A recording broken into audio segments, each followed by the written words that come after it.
গোয়ালদহ পদ্মপুকুর এলাকায় উদ্বোধন হলো উপস্বাস্থ্য কেন্দ্রের। বহুদিন যাবৎ মিনাখার ধুতুরদহ গ্রাম পঞ্চায়েতের অন্তর্গত গোয়ালদহ পদ্মপুকুর এলাকায় গর্ভবতী মায়েদের ও শিশুদের চিকিৎসার জন্য সমস্যার সম্মুখীন হতে হয় এলাকাবাসী।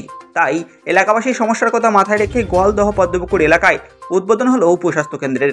এদিন ফিতে কেটে এই উপস্বাস্থ্য কেন্দ্রের শুভ উদ্বোধন করেন ধুতুরদহ গ্রাম পঞ্চায়েতের প্রধান প্রতিনিধি আশরাফ আলী মোল্লা। এছাড়াও উপস্থিত ছিলেন দলনেতা শফিকুল তরফদার, পঞ্চায়েত সমিতির সদস্য জলিল ঘরামি সহ আরও অনেকে।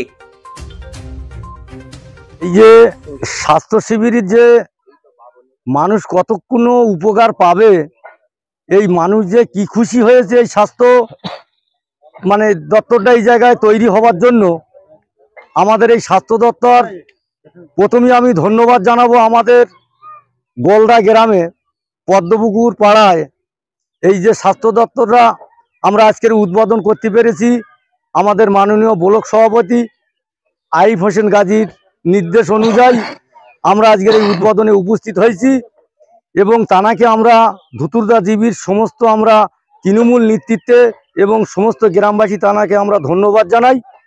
এবং এই উদ্বোধনের টাকা বরাদ্দ হচ্ছে 39,31,960 টাকা এবং এর স্কিমের যে আর এবং লম্বা দেখা যায় 36 ফুট এবং 28 ফুট এবং একতলা স্বাস্থ্যকর্মী যখন স্বাস্থ্য দপ্তর যখন এখানে একটা তৈরি হবে, আশা করি আমাদের শুধু এই গোলদা পদ্মপুকুর পাড়া কেন ধুতুরদার জীবির টোটাল সাধারণ জনগণ এই স্বাস্থ্যকেন্দ্রে এসে পরিষেবাটা পাবে, তারা খুব খুশি।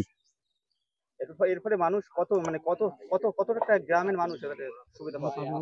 এর ফলে পাশাপাশি যে দেখা যায় শঙ্করদা আছে, শঙ্করদা এরিয়ার মধ্যে, অথচ বসবাস একরকম আমাদের গোলদা পদ্মপুকুর পাড়া।